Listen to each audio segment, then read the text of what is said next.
शनिवार रात लगभग 11:30 बजे ऑफिस से बाइक पर मैं घर लौट रहा था। तभी मैंने देखा कि एक लड़की सलवार सूट पहने सड़क पर मदद के लिए इशारा कर रही थी। मैंने बाइक रोकी, लेकिन एक ऑटो हमारे पास से निकल गया। मैंने कहा, जी कहिए। वह गुस्से में बोली, मैंने ऑटो को रुकने का इशारा किया था। इतनी देर के बाद ऑटो आया था और आपकी वजह से वह भी चला गया। मुझे भी बुरा लगा। सोचा कि इतनी रात को अकेली लड़की मेरी गलती की वजह से परेशान हो गई। मैंने तुरंत माफ़ी मांगी और लिफ्ट के लिए पूछा, लेकिन उसने साफ मना कर दिया। मैंने फिर कहा, रात काफ़ी हो चुकी है और आप अकेली हैं, मगर वह गुस्से में थी और कुछ सुनने को तैयार नहीं थी। मैंने सोचा कि चला जाऊँ, लेकिन फिर मन में आया कि अगर कुछ गलत हो गया तो मुझे इसका दोषी माना जाएगा। मैंने कहा, ठीक है, जब तक आपको ऑटो नहीं मिलता मैं यहीं खड़ा रहूँगा, क्योंकि गलती मेरी है। वह कुछ नहीं बोली। आधा घंटा और बीत गया। अब समय रात के 12 बज के पार हो गया। मैंने फिर से लिफ्ट देने की पेशकश की और कहा, अब तक आधा सफ़र तय कर लिया होता। यहाँ खड़े रहने से कोई फ़ायदा नहीं है। लेकिन उसने अनसुना कर दिया। मैं उलझन में था। उसे अकेले छोड़ने का मन नहीं कर रहा था। मेरे मन में बेचैनी थी कि कहीं कुछ गलत ना हो जाए। फिर सोचा, जब मेरे मन में इतनी घबराहट है तो वह तो एक लड़की है और मैं उसके लिए अजनबी हूँ। कैसे मुझ पर विश्वास करेगी? अचानक मुझे एक उपाय सूझा।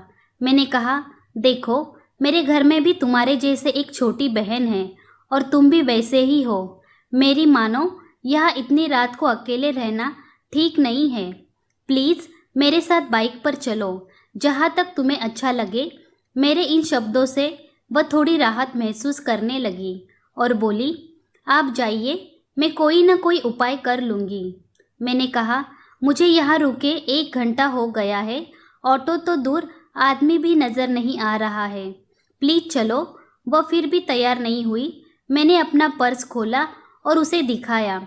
देखो, इसमें मेरी फ़ोटो है, पहचान पत्र है, ड्राइविंग लाइसेंस है और आधार कार्ड है। इसे अपने पास रख लो।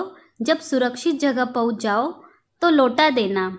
उसने मेरा आधार कार्ड देखा और कहा, दीपक? मैंने कहा, हाँ, मेरा नाम दीपक है।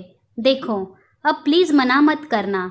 तुम्हारे घर में तुम्हारे माता पिता, भाई बहन इंतज़ार कर रहे होंगे।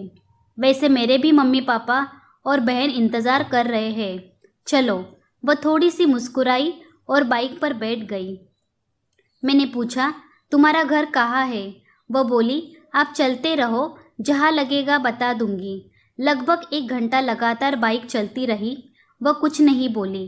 लगभग 40 किलोमीटर के बाद वह बोली, बस यही रोक दो, और तुरंत एक सड़क से कॉलोनी की ओर जाने वाले रास्ते पर दौड़ पड़ी। कुछ ही मिनटों में वह मेरी आंखों से ओझल हो गई। घर पहुंचा तो 3 बज चुके थे। पापा बहुत गुस्से में थे। मम्मी और बहन भी जाग रहे थे। यकीनन वे चिंतित थे और गुस्सा भी। बिना कुछ बताए मैं चुपचाप अपने कमरे में चला गया। अगले दिन रविवार था, सो आराम से सो रहा था। अचानक 11 बजे छोटी बहन ने आकर झकझोरा, भैया उठो, कोई लड़की आई है। उसके मम्मी पापा भी है। क्या कोई लफड़ा कर दिया है क्या? और हंसने लगी। पापा बुला रहे हैं नीचे, जल्दी चलो। मैंने कहा, पागल है मैं और लफड़ा? शैतान कही की। अचकचाई नींद में तुरंत बनियान पहनकर नीचे आया। देखा तो वही रात वाली लड़की और उसके साथ एक अंकल आंटी थे। यह देखकर मैं हैरान रह गया। मैं कुछ पूछता उससे पहले वह उठकर आई और बोली, भैया हैरान हो गए ना, मैं यहाँ कैसे आई? आपका पर्स, जिसमें आपका पैन कार्ड, आधार कार्ड है, उसी से पता लेकर मम्मी पापा के साथ आई हूँ। आपने रात में मेरी इतनी मदद की और मैंने आपको धन्यवाद तक नहीं कहा। उल्टा आपके ज़रूरी दस्तावेज भी ले गई। पहले थैंक यू, फिर सॉरी। जैसे आपने कहा था, मैं भी आपकी छोटी बहन जैसी हूँ। इसके बाद उसके मम्मी पापा ने मुझे ढेरों आशीर्वाद दिए और मेरी काफ़ी तारीफ़ की। फिर अपने यहाँ आने का निमंत्रण देकर वे लोग चले गए। उनके जाते ही पापा ने मुझे सीने से लगा लिया और कहा, मुझे गर्व है तुझ पर दीपक, तूने एक अच्छे बेटे वाली बात की, मगर रात को ही बता दे देता तो अच्छा होता। बेकार में तुझे डांटा मैंने कहा, पापा आप भी तो मेरी भलाई के लिए ही चिंतित थे। पापा ने एक बार फिर से मुझे सीने से लगा लिया और इस बार मम्मी और छोटी बहन भी आकर मुझसे लिपट गई।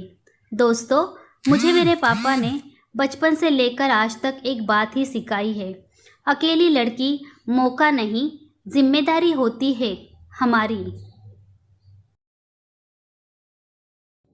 दोस्तों, उम्मीद करती हूँ कि आपको हमारी कहानी पसंद आई होगी।